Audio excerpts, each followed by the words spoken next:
사도행전 11장 24절에서 26절 말씀을 합독하시겠습니다. 시작. 바나바는 착한 사람이요 성령과 믿음이 충만한 사람이라. 이에 큰 무리가 주께 더하여 지더라. 바나바가 사울을 찾으러 다소에 가서 만남에 안디옥에 데리고 와서 둘이 교회에 1년간 모여 있어 큰 무리를 가르쳤다. 제자들이 안디옥에 비로소 그리스도인이라 일컬음을 받게 되었더라. 아멘. 착석하시겠습니다. 어느 백화점 과일 코너 매장에 이런 안내문이 걸려 있습니다. 오늘 딸기는 산지에 비가 와서 평소보다 덜 답니다. 조직이 다소 무릅니다. 수박과 참외는 아직 제철이 아니라서 덜 답니다. 구입에 참조하시기 바랍니다. 여러분, 만약 이렇게 글이 적혀 있다는 것은 과일을 팔겠다는 이야기입니까? 안 팔겠다는 이야기입니까? 이게 이제 경영 컨설트 하는 책에 있는 내용인데요. 근데 백화점에서 이것을 이야기하는 것은 딸기를 파는 것이 아니라 신뢰를 판다는 것입니다. 신뢰를 파는 것이다. 그래서 여러분, 어떻게 생각하면 우리 그리스도인들은 우리의 삶을 통해서 예수 그리스도를 광고하는 것이나 마찬가지입니다. 그래서 그리스도인은 하나님의 광고판입니다. 다시 한번요. 그리스도인은 하나님의 광고판입니다. 그래서 우리의 삶을 통해서 그리스도인의 정의가 나타날 수가 있는 것입니다. 아, 저 사람을 보니까 그리스도인은 저렇게 살아가는 것이구나. 아, 저 사람을 보니까 그리스도인은 바로 저런 것이구나. 정의되어지는 것입니다. 그래서 우리의 삶이 조심스럽고 또 중요한 것이라고 할 수 있겠지요. 유명한 설교자인 조지 휘필드라는 분이 계세요. 이 조지 휘필드 목사님이 어느 한 모임에 갔는데 자기와 함께 있는 한 사람을 가리키면서 다른 사람이 물어보는 것입니다. 저 사람이 그리스도인입니까? 라고 물어보더라는 것입니다. 휘필드 목사님이 뭐라고 이야기하냐면은, 아니요, 잘 모르겠습니다. 제가 저분의 아내와 아직 이야기해보지 않았습니다. 그러니까 우리는 겉으로 보기에는 마치 그리스도인처럼 보여지고 믿음 좋은 사람처럼 보여지지만은 정말 그 사람의 참다운 모습은 가까이 있는 사람이 알 수가 있는 것이죠. 그래서 인격이라는 것은 나 혼자 있을 때 나타나는 것이 인격입니다. 나 혼자 있을 때 어떻게 나타나느냐에 따라서 그 사람이 인격이 좋은 사람인지 나쁜 사람인지 나타날 수 있기 때문에 그렇습니다. 저는 저와 여러분이 좋든 싫든 간에 주일마다 성경책을 끼고 교회를 가기에 다른 사람들이 우리를 바라보면서 그리스도인이라고 칭할 것입니다. 오늘 본문의 말씀을 가지고 과연 그리스도인은 어떻게 살아야 되는지, 또 어떻게 살아야 올바른 그리스도인의 삶으로 다른 사람들에게 비춰질 수 있는지, 오늘 본문의 말씀을 가지고 그리스도인으로 불리고 있습니까? 그리스도인으로 불리고 있습니까? 좀 더 정확하게, 워낙 주보에 이제 적다 보니까 길게 못 적어서 그랬어요. 좀 더 정확하게 이야기한다면 당신은 참다운 그리스도인으로 불리고 있습니까? 입니다. 당신은 참다운 그리스도인으로 불리고 있습니까? 오늘 본문의 말씀을 통해서 은혜가 되기를 바랍니다. 첫 번째로는 올바른 그리스도인이 되기 위해서는 지속적인 은혜 안에 있어야 합니다. 지속적인 은혜 안에 있어야 됩니다. 24절 말씀을 같이 한번 읽어보겠습니다. 24절 시작.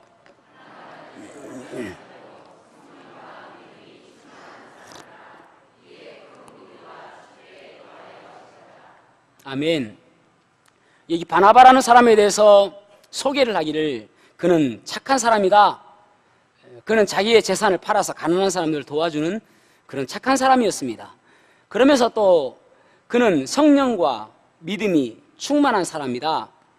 그렇게 말씀하고 있습니다. 그래서 바나바는 어떻게 생각하면은 안디옥 교회에서 많은 사람들에게 가르치기도 했지만은 그 가르침보다도 더 힘 있는 것은 그의 삶이 올바른 성령과 믿음이 충만했기 때문에 그의 삶을 통해서 더 많은 가르침을 주었다라고 해도 과언이 아닙니다. 그래서 이제 이 바나바의 가르침, 삶과 성경에 대해서 가르침 때문에 성도들이 많이 늘어난 것을 보게 되어집니다. 큰 무리가 더하여졌다라고 말씀하고 있지요. 바나바는 9장에서 보면은 회심한, 나중에 이름이 바울로 바뀌어지는 사울이 처음에 이제 예루살렘 교회에 이제 소개를 해주는 그런 모습이 나옵니다. 근데 예루살렘 교회에서 이 사람은 예전에 우리를 잡아 가두던 사람이었고 스데반을 죽였던, 앞장섰던 사람이기 때문에 우리 안에 들어올 수 없습니다. 반대하는 사람들이 있었습니다. 그때 바나바가 중재를 해서 이 사울을 예루살렘 교회에 붙여줬습니다.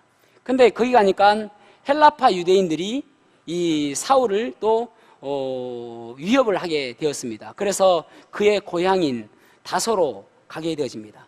그곳에서 13년간 머물게 되어집니다. 13년간 머물고 있는 이 사울을 바나바가 찾아가게 되어집니다.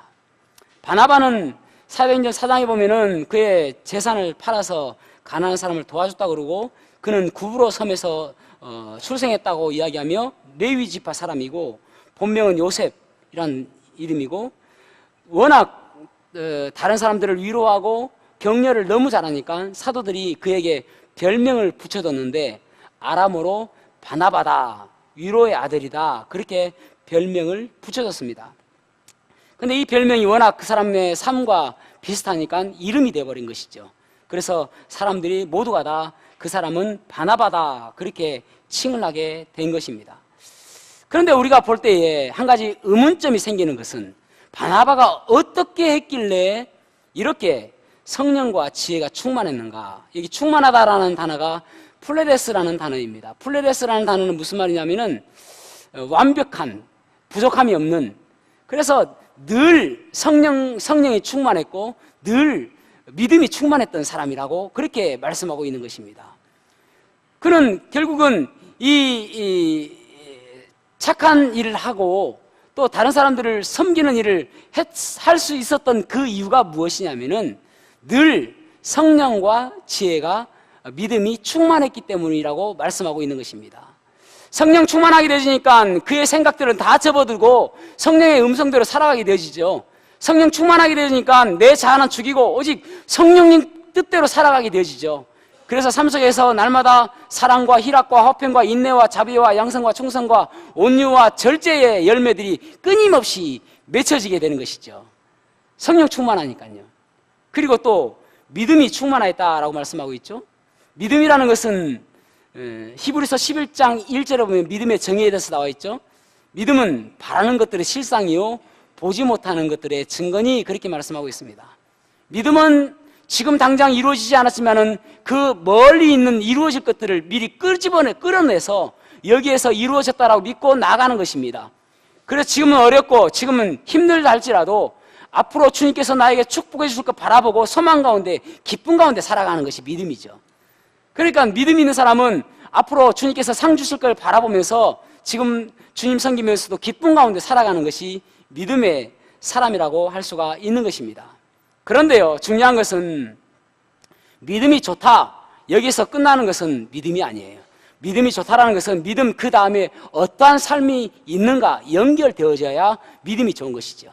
다시 한번요, 믿음이라는 것은 그 다음에 연결되어지는 부분이 있어야 그것이 믿음이 좋다라는 것입니다. 믿음이 좋다라고 해서 끝이 나면은 죽을 때까지 아무것도 이루어진 것 없다면은 그 사람은 믿음이 좋은 게 아니에요.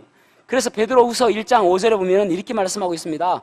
이러므로 너희가 더욱 힘써 너희 믿음의 덕의 지식을, 지식의 절제를, 절제의 인내를, 인내의 경건을, 경건의 형제 우애를, 형제 우애의 사랑을 공급하라. 결국 믿음은 사랑을 공급하는 데까지 가는 것이 믿음이 좋은 것이죠. 그러니까 믿음이라는 것은 계속적으로 그 다음에 무엇이 있고 그 다음에 무엇이 있고 내가 믿으니까 무엇이 달라지고 하는 그 다음이 있어야 된다는 것이죠. 때로는 우리가 우리 주위에 있는 지체들을 바라보면서 상처가 되는 경우가 있습니다. 또 이해하지 못하는 경우가 있습니다. 그래서 시험 드는 경우가 있기도 하고 때로는 그것 때문에 분이 날 때도 있습니다. 그것은 믿음이 좋은 게 아니에요. 믿음은 결국은 끝까지 형제 우애가 있고 사랑하는 마음까지 가는 것이죠. 덮어주는 데까지 가는 것이 믿음이 좋은 것이죠. 여러분, 빵을 만들 때 보면은 저도 그런 부분에 관심이 많지만은 풀리는 것이 두 가지가 있습니다. 이스트와 또 베이킹 소다요. 그래서 이스트나 베이킹 소다를 넣지 않으면은 똑같은 재료로 그것이 과자냐 빵이냐 그 차이입니다. 이스트나 베이킹 소다를 넣으면 부풀려서 빵이 되는 것이고 그걸 넣지 않으면 안 부푸니까 과자가 되는 것이거든요. 그래서 이제 이스트를 넣으면은 이스트를 넣어서 반죽을 하면은 1시간 내지 2시간 정도 숙성시키는 시간이 필요합니다. 그러면은 이제 싹 부풀어 오르면 그것을 오븐에 넣죠. 근데 베이킹 소다로 반죽을 하면은요, 굳이 숙성시킬 필요가 없습니다. 바로 오븐에 넣어서 구우면은 그것이 부풀러서 빵이 나옵니다. 뭔 차이인가요? 맛이 달라요. 향이 달라요.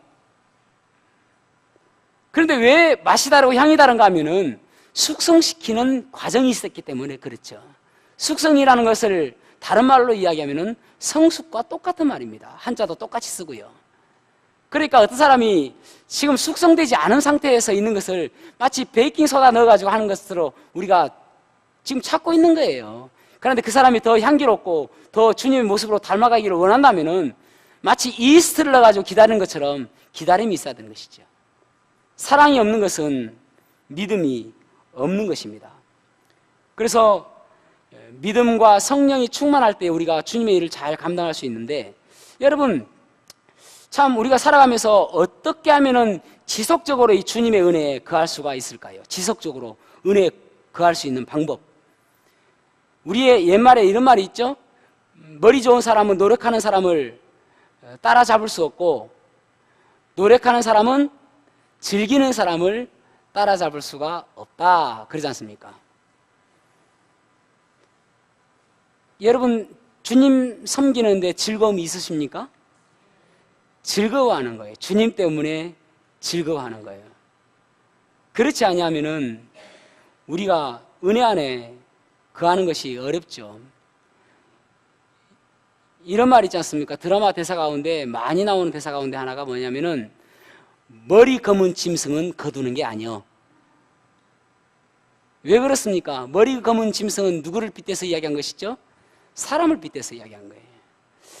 사람을 거두는 것이 아니다라는 말은 그 사람이 나중에 비수가 되어서 다시 되돌아오기도 하고 또 은혜를 잊어버리고 돌아오기도 하고, 그래서 머리 검은 짐승은 거두는 게 아니라라고 이야기합니다. 여러분, 우리가 지속적인 은혜에 거하기 위해서는 이 주님의 은혜에 깊이 감격하고 주님의 은혜 가운데 살아가는 모습들이 우리에게 있어야 되죠. 그래서 먼 훗날에 주님께서 바라보실 때에 내가 그때 너를 위해서 내가 구원하여 주고 너를 위해서 예수 그리스도께서 십자가에 달려 돌아가셨는데 그때 너를 구원해 주기 정말 잘했구나. 너 머리 검은 짐승인데 내가 정말 너를 구원해 주기 정말 잘했다. 이런 후회 없는 인생이 돼야 되겠죠. 그러기 위해서는 그 은혜에 날마다 감격하는 모습이 있어야 됩니다. 그래서 사람이 그게 쉽습니까? 결혼 주례를 하다 보면은 신부 신랑 보면은요, 이 사람들은 평생 사랑하며 살 것처럼 보여집니다. 그래서 거룩한 혼인 서약을 하게 되면은 어떤 사람은 감동해서 눈물을 흘리기도 하고 정말 너무너무 감동스러워하는 그런 커플도 있거든요. 그런데 우리는 알지 않습니까? 그게 다 거짓인 거. 그게 언젠가 변한다는 거. 만약에 죽을 때까지 그 마음이 그대로 변하지 않는다면은 그거 인간 아닌 거죠. 변하지 않습니까? 그게 인간의 모습이거든요. 인간의 죄된 모습이잖아요. 죄된 인간은 어쨌든 계속적으로 처음부터 가지고 있는 그 마음이 유지될 수가 없는 거예요. 나중에는 변할 것이라는 걸 알잖아요. 인간의 참다운 모습을 우리가 성경에서 알 수 있는데, 출애굽기 16장 31절에 보면은 세 번역으로 보겠습니다. 이스라엘 사람은 그것을 만나라고 하였다. 그것은 고수 씨처럼 하얗고 그 우리 개역개정에는 가시라고 되어 있거든요. 가시. 코리안더 시드라는 이제 영어로는 그렇게 되어 있는데 고수라는 나무의 씨앗이라는 뜻입니다. 그러니까 그냥 뭐 씨앗 같이 보였다는, 하얀 씨앗처럼 보였다 그런 말입니다. 그 맛은 꿀 섞은 과자와 같다. 처음에 만나를 보았을 때 이 이스라엘 사람들이 얼마나 감동했냐면은 우와 이것이 뭐요? 할 정도로 진짜 맛있다는 거예요. 그래서 만나라는 뜻은 무엇이냐면 이것이 무엇이냐예요. 우와 내가 먹어본 것 중에 생전 처음 먹어보는 것이다. 진짜 맛있다. 이렇게 맛있는 게 어디 있느냐. 내가 평생 동안 먹어도 좋겠다. 그런 거예요. 그런데 그 마음이 어떻게 바뀌냐면은 민수기 11장 5절에서 6절 보세요. 세 번역으로 이집트에서 생선을 공짜로 먹던 것이 기억에 생생한데 그 밖에도 오이와 수박과 부추와 파와 마늘이 눈에 선한데 이제 우리 눈에 보이는 것이라고는 이 만나밖에 없으니 입맛마저 떨어집니다. 그렇게 바뀌었어요. 옛날에는 꿀 섞은 과자처럼 정말 맛있는데 계속 만나를 먹으면서 이제는 우리는 만나밖에 없고 입맛이 떨어졌습니다라고 이야기해요. 더 가관인 것은 민수기 21장 5절에 보면은 그래서 백성들은 하나님과 모세를 원망하였다. 어찌하여 우리를 이집트에서 데리고 나왔습니까? 이 광야에서 우리를 죽이려고 합니까? 먹을 것이 없습니다. 마실 것도 없습니다. 이 보잘것 없는 음식은 이제 진저리가 납니다. 이게 인간의 모습 아닙니까? 저와 여러분의 모습이잖아요. 어느 때부터인가 예배를 드릴 때 감격이 사라지고 어느 때부터인가 말씀을 봐도 하나님께서 말씀하신 자는 그 경건한 마음이 사라지고 어느 때부터인가 기도가 막히고 어느 때부터인가 예전에는 예배를 드릴 때 눈물도 잘 흘렸는데 어느 때부터인가 내 눈에 눈물이 메말라버리고 감격하는 마음이 사라지지 않았어요? 이게 우리의 모습이잖아요. 그래서 계시록 2장 1절에서 보면은 에베소 교회에 주님께서 말씀하십니다. 내 행위와 수고와 인내를 안다라고 말씀하고 있어요. 그러면서 네가 거짓 선지자들을 드러낸 것을 내가 알고 있다. 그리고 나 때문에 고난받는 거 내가 다 알고 있다. 네가 많은 것 잘하고 있는 거 내가 알고 있다라고 이야기하는데 그런데 그 뒤에 뭐라고 말씀하시냐면은 그럼에도 불구하고 치명적인 잘못한 것이 있는데 첫사랑을 잃어버렸다는 거예요. 모든 거 다 잘하고 있지만은 나를 향한 그 첫사랑은 지금 어디 있느냐? 나 때문에 즐거워하고 나 때문에 눈물을 흘리며 감격하며 나를 구원하여 주신 것 때문에 그 하나님께 감사하던 그 마음은 지금 다 어디 갔느냐? 그렇게 책망하고 있는 거예요. 사랑하는 성도 여러분, 지금 우리들의 모습은 아닙니까? 지금 우리가 얼마나 감동하며 하나님 말씀을 얼마나 기뻐하며 일주일 내내 얼마나 예배를 사모하며 이 예배에 나오는 것이 얼마나 즐거운지 그 마음이 다 사라지지는 않았습니까? 그 마음이죠. 예전에는 찬양만 들어도 눈물이 났는데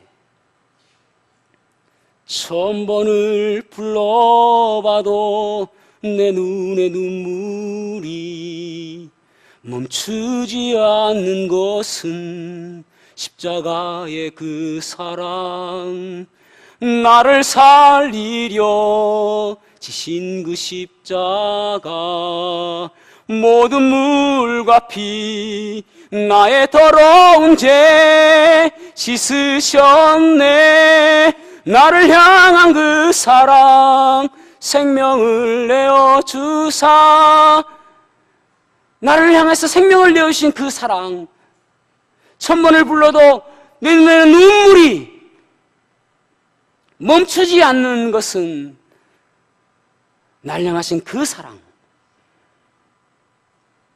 그 예수님의 사랑, 그것이 우리의 마음속에 어느 때부터인가 메말라 있지는 않습니까? 여러분, 다윗을 보세요. 다윗은 사무엘상 17장에 보면은 그가 물맷돌 하나로 골리앗을 무너뜨렸습니다. 물맷돌 5개가 준비됐는데 결국은 그 하나로 골리앗을 무너뜨렸습니다. 얼마나 감격스러웠을까요? 나보다 훨씬 키도 크고 나보다 훨씬 힘이 많은 저 골리앗을 내가 무너뜨렸어요. 그 마음이 계속적으로 감동적인 마음이 있고, 하나님의 은혜 때문에 우리가 살 수 있었고, 하나님의 은혜 때문에 우리 이스라엘이 구원받았다라고 생각한다면 얼마나 감동스러웠겠습니까? 그 은혜가 계속적으로 지속되어 있었다면 그 담 너머로 봤을 때에 한 여인이 모욕하는 것을 보았던들, 그 여인이 미스 코리아인들, 그 여인이 아무리 유혹한들 넘어가겠습니까? 하나님의 은혜가 있었다면요. 그런데 그렇지 못했거든요. 근데 요한계시록 2장 5절에 보면은 우리가 어떻게 회복될 것인가에 대해서 잘 말씀하고 있는데, 회개하고 네가 어느 때부터인가 멀어졌는지를 그때로 돌아가라는 거예요. 여러분, 내가 어느 때부터인가 예수 그리스도의 그 감격하는 마음이 사라졌는가, 예배에 대한 그 감격하는 마음이 사라졌는지 그때로 다시 돌아가서 왜 그때에 내가 소홀해졌는지, 내가 왜 그때에 말씀이 더 이상 들어오지 않았는지, 내가 왜 그때에 기도가 더 이상 기도가 되지 않았는지, 내가 어느 때부터인가 이 물질에 대해서 부여잡고 이거 아니면 꼭 죽을 것 같습니다라고 주님보다 더 가깝게 여기고 있는지 그때로 돌아가라는 거예요. 그때로 회복하라는 것입니다. 그래야 여러분, 그 은혜의 지속적인 은혜에 거할 수가 있는 것입니다. 여러분, 이 감격을 회복하셔야 됩니다. 그래서 베드로전서 2장 15절에 그렇게 말씀하시잖아요. 내가 신실한 형제로 아는 실루아나로 말미암아 너희에게 간단히 써서 권하고 이것이 하나님의 참된 은혜임을 증언하노니 너희는 이 은혜에 굳게 서라. 너희는 이 은혜에 굳게 서라. 하나님께서 너를 구원하신 그 은혜에 굳게 서 있어라. 그래야 지속적으로 감격하며 그 은혜 가운데 살 수 있다. 그렇게 말씀하고 있는 것입니다. 그래야 우리의 모습이 그리스도인다운 모습이 될 수가 있는 것이죠. 두 번째로는 훈련받는 자가 되어야 됨을 말씀하고 있습니다. 여기 13년 반에 제외한 바울과 바나바는 안디옥 교회에서 어떻게 양들을 섬기는지 26절에 말씀하고 있습니다. 같이 읽어볼까요? 26절 시작.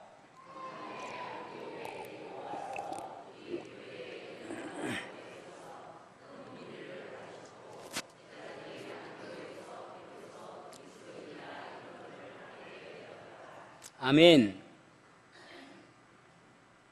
1년간 그곳에 모여서 그들에게 가르쳤다라고 말씀하고 있습니다. 그들에게 예수 그리스도가 어떤 분인지, 또 예수 그리스도께서 어떤 삶을 사셨는지, 그리고 예수님께서 어떻게 돌아가셨는지, 또 앞으로 예수님께서 어떻게 오실 것인지, 그것에 대해서 잘 가르쳤습니다. 그래서 그들의 입에는 날마다 그리스도가 떠나지 않았습니다. 입만 열면 그리스도예요. 그래서 새로운 신종 단어가 생기게 되어지는데 그것이 바로 그리스도인이라는 단어입니다. 그 전까지만 해도 없었던 단어입니다. 그전에는 그들에게 때로는 제자들이라고 불렀고, 돌을 섬기는 자들이라고도 불렀고, 성도들이라고도 불렀고, 그리고 또 예수를 따르는 자들이라고 그렇게 여러 가지로 그들에게 이름을 명명했는데, 그들을 지칭했는데, 이때에 신종어가 그리스도인이라는 이름이 그들에게 불려지게 되었습니다. 왜냐하면 그 당시에 비슷한 단어가 있었는데, 이아노이라는 그 어미는 누구누구에게 속한 사람들이다 라는 그러한 뜻을 가지고 있습니다. 그래서 그 당시에 많은 사람들이 나는 헤로디아노이다 라고 이야기하는 것은 나는 헤롯에 속한 사람들이다 라고 이야기했습니다. 나는 또 어떤 사람들은 가이사른 이아노이다, 가이사로 이아노이다 라고 이야기하면 나는 가이사에게 속한 사람이다 라고 그렇게 그들은 이야기했습니다. 그런데 거기에 날마다 그리스도인이라고 이야기하니까 크리스티아노이다 라고 해서 그리스도인이다 라고 그들을 지칭한 것입니다. 이것은 마치 비웃는 것이나 똑같습니다. 아, 예수쟁이 라고 똑같은 말이에요. 그런데 여기 보면은 비로소 그들이 그리스도인이라 칭함을 받았다는 말은 그들은 그 단어를 받기를 얼마나 소망했는지 몰라요. 그러니까 비웃는 단어인데도 불구하고 너희들은 그리스도께 속한 사람이다, 그리스도께 생명 건 사람들이다 라고 이야기를 하니까 너무나 기쁜 거예요. 야, 너 그리스도께 속한 사람이고 그리스도께 생명을 건 사람들이다 라고 하니까 할렐루야 하는 거예요.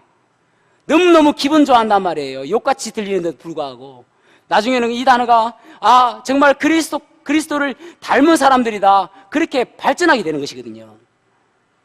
이 사람들은 이 단어를 너무너무 흡족하게 생각했단 말이에요. 그리스도인, 그리스도께 생명을 건 사람들, 그리스도께 모든 걸 건 사람들, 그래서 크리스티아노이다 라고 그렇게 그들은 호칭받기를 즐겨했다는 것입니다. 사랑하는 성도 여러분, 우리는 그리스도인이라고 이야기되어지죠. 왜 그리스도인이라고 이야기되어졌습니까? 이 사람들은 훈련되어졌기 때문에요. 가르침 받았기 때문에요. 어떤 사람이 그리스도인인지를 받았기 때문에, 교육받았기 때문에 그렇습니다. 그래서 훈련이라는 것은 결국은 무엇을 의미하냐면 변화를 요구하는 것입니다. 훈련이라는 것은 변화를 요구한다. 내가 훈련된다는 것은 어제와 오늘의 삶이 달라져야 되는 것이죠. 여러분, 예배를 드리고 나서 지난주 예배와 오늘 예배의 삶 속에서 얼마만큼 달라졌습니까? 무엇이 달라졌습니까? 달라진 부분이 있습니까? 그렇다면 예배를 잘 드린 거예요. 근데 전혀 달라진 부분이 없고 예전과 똑같은 모습으로 지금 섬기고 있다면 그럼 죄송합니다. 예배를 잘못 드린 거예요. 진정한 예배를 드리고 진정한 훈련을 받는다는 것은 내 삶이 달라지면서 내 가치관이 달라지고 내 목표가 달라지고 내 사명이 달라지는 것이죠. 아프리카 추장이 영국에 유학을 갔습니다. 그래서 영국에서 이제 공부를 하게 된 거예요. 공부를 다 마치고 인류대에서 공부를 다 마치고 다시 아프리카로 돌아갔습니다. 그리고 나서 몇 년이 지난 이후에 그의 동창들이 여행을 하다가 그 추장을 만난 거예요. 그런데 정말 오랜만에 보았음에도 불구하고 멋있는 양복을 딱 입고 있는 거예요. 그래서 식사를 대접을 하는데 이 아프리카에 원래 그 사람들은 식인종들이었습니다. 그래서 식사를 하는데 아니 영국에 그 유학을 다녀왔음에도 불구하고 사람 고기를 먹고 있는 거예요, 추장이. 그래서 물어봤습니다. 아니, 당신은 그래도 문명을 공부하고 영국의 인류대를 나왔는데 어떻게 그렇게 사람 고기를 먹을 수 있습니까? 라고 이야기하니까 이 추장이 손을 딱 들으면서 포크를 들어보는 거예요. 그래도 저는 포크로 먹잖아요. 저 사람들 보세요. 저 사람들은 미개인이기 때문에 손으로 먹는데 나는 옷도 양복 입고 포크로 먹어요. 포크로 먹고 있잖아요. 중요한 것은 본질의 변화죠. 무엇이 변하는 것은 참으로 중요한 것입니다. 그리스도인이라 한다면은 지금 내 생각이 달라져야 되고 예전에 가졌던 그 마음이 달라져야 되고 예전에 목표가 달라져야 되고 예전에 생각했던 것이 달라져야 되고 예전에 행동했던 것이 달라져야 되고 예전에 말이 달라져야 하는 것입니다. 그것이 바로 결국은 훈련으로 되어지고 그것이 결국은 그리스도인의 참 모습이라고 할 수 있을 것입니다. 저는 최근에 마크 저커버거의 인터뷰를 보면서 참 감동을 받았습니다. 마크 저커버거는 누구냐면은 페이스북을 창립한 사람입니다. 세계적인 부호 가운데 손가락에 꼽을 정도로 부자입니다. 그런데 이 사람의 특징이 무엇이냐면은 청바지와 회색 티 하나 입는 것이 그의 패션 코드입니다. 항상 똑같은 회색 티를 입고 있습니다. 그래서 어떤 사람들은, 짓궂은 사람들은 이 마크 저커버그가 이 회색 똑같은 디자인의 티를 여러 벌 가지고 있을 것이다 라고 생각하는 사람들도 있고, 그래서 항상 저것을 좋아하기 때문에 입는 것이다 라고 생각하는 사람들도 있습니다. 그래서 인터뷰에 물어봤습니다. 당신은 왜 그 회색 티만 고집하십니까? 라고 물어봤습니다.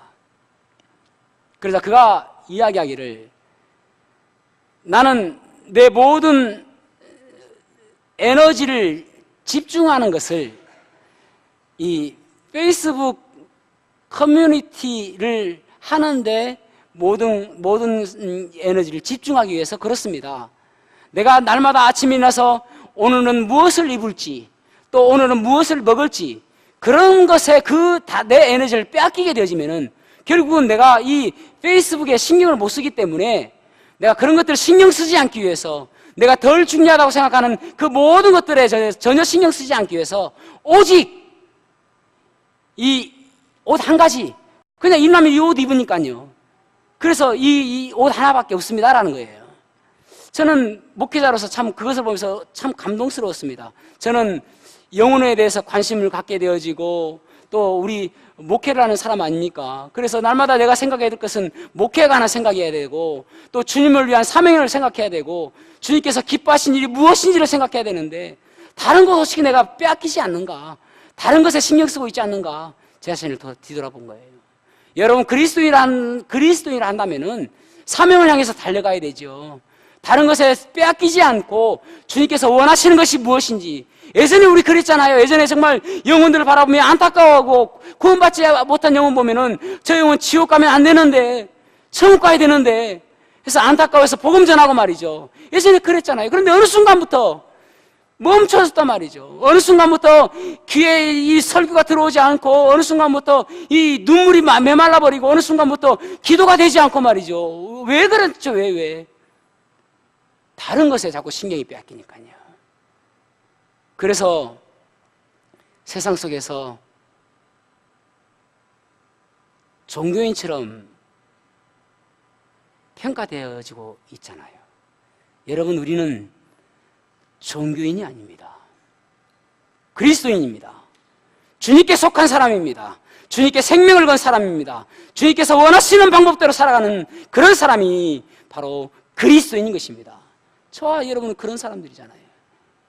세상 사람들과 다른 그런 사람들이잖아요.